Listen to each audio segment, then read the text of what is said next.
ناظرین، کیا آپ نے کبھی سوچا ہے کہ کائنات کے رازوں کا آغاز کیسے ہوا؟ دیکھیے کیسے ایک صحابی کے تجسس نے علم کے دروازے کھولے اور کائنات کے بڑے راز کو افشا کیا۔ اس ویڈیو کو ہرگز نظر انداز مت کیجیے گا، کیونکہ یہ آپ کو کائنات کی ابتدا اور انسان کے مقام کی گہرائیوں میں لے جائے گی۔ ایک صحابی رضی اللہ تعالی عنہ نے رسول اللہ صلی اللہ علیہ وآلہ وسلم سے سوال کیا کہ اے اللہ کے رسول صلی اللہ علیہ وآلہ وسلم، زمین اور آسمان کو پیدا کرنے سے پہلے ہمارا پروردگار کہاں تھا؟ آپ صلی اللہ علیہ وآلہ وسلم نے فرمایا کہ تب اللہ کے سوا اور کچھ نہیں تھا، پھر اس نے پانی پر اپنا عرش بنایا، گویا یہ اس کائنات کی ابتدا تھی۔ پھر اللہ نے قلم کو پیدا کیا اور اس کو حکم دیا کہ لکھ، اور قلم نے اللہ تعالیٰ کے حکم اور اس کے علم سے قیامت تک ہونے والا سب کچھ لوح محفوظ میں لکھ دیا۔ اس کے بعد آسمان و زمین کی 6 دن میں تخلیق کی گئی۔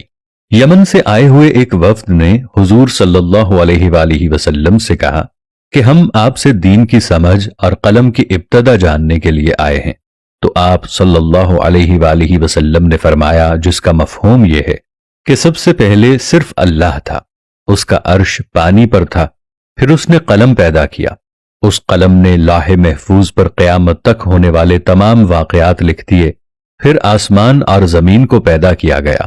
اس کی جو ترتیب ہمیں روایات سے پتہ چلتی ہے وہ کچھ یوں ہے کہ اللہ تعالیٰ نے ہفتے کے دن مٹی پر زمین کو پیدا کیا۔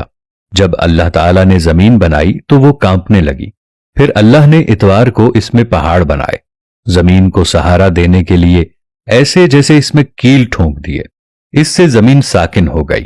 پیر کے دن اس میں درخت اگائے، منگل کے دن تکالیف، مصیبتیں، جراثیم اور بیماریاں بنائیں، بدھ کے دن نور کو پیدا فرمایا، جمعرات کو زمین میں چوپائے بنائے اور انہیں زمین پر پھیلا دیا، اور پھر جمعے کے دن کی آخری گھڑیوں میں یعنی عصر کے بعد آدم علیہ السلام کو پیدا فرمایا۔ گویا اللہ تعالیٰ نے انسان کی پیدائش سے پہلے اس کی آسائشوں کے لیے زمین اور اس پر ضرورت کی تمام اشیاء پیدا فرما دی تھی، یعنی مخلوق کی ابتدا میں آخری نمبر پر انسان کو پیدا کیا گیا تھا، اور نسل انسانی میں سب سے پہلے تخلیق حضرت آدم علیہ السلام کی تھی۔ وہ تمام انسانوں کے باپ ہیں۔ انسانوں کی پیدائش سے پہلے فرشتوں اور جنوں کی تخلیق بھی ہو چکی تھی۔ فرشتے اللہ کی وہ مخلوق ہیں جن کا اصل ٹھکانہ آسمان ہے، اور وہ زمین والوں کے لیے استغفار کرتے ہیں۔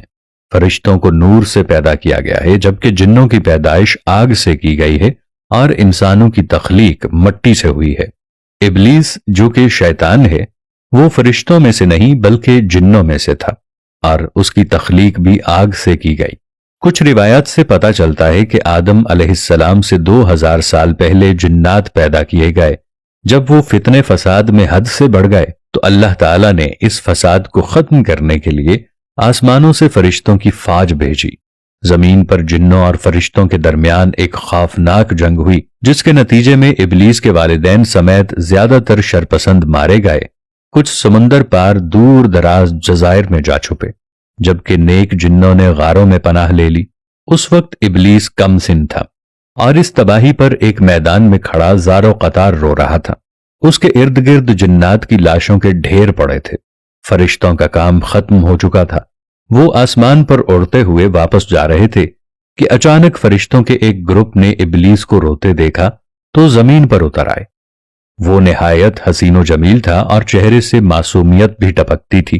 انہیں اس پر ترس آ گیا، چنانچہ ان رحم دل فرشتوں نے حضرت جبرائیل علیہ السلام کے ذریعے اللہ تعالیٰ سے اسے ساتھ لے جانے کی اجازت طلب کی، اور پھر اللہ کی رضا سے اسے گود میں لے کر پہلے آسمان پر اتر گئے۔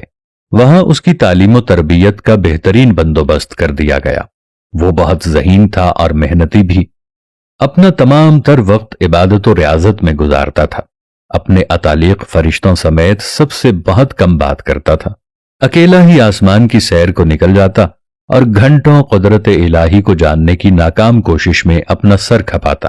وقت تیزی سے گزر رہا تھا، اس کے سرد رویے نے اسے فرشتوں میں مغرور مشہور کر دیا تھا، لیکن اسے اس کی فکر نہیں تھی۔ اس کا ہدف تو اللہ کا سب سے مقرب اور عبادت گزار بننا تھا۔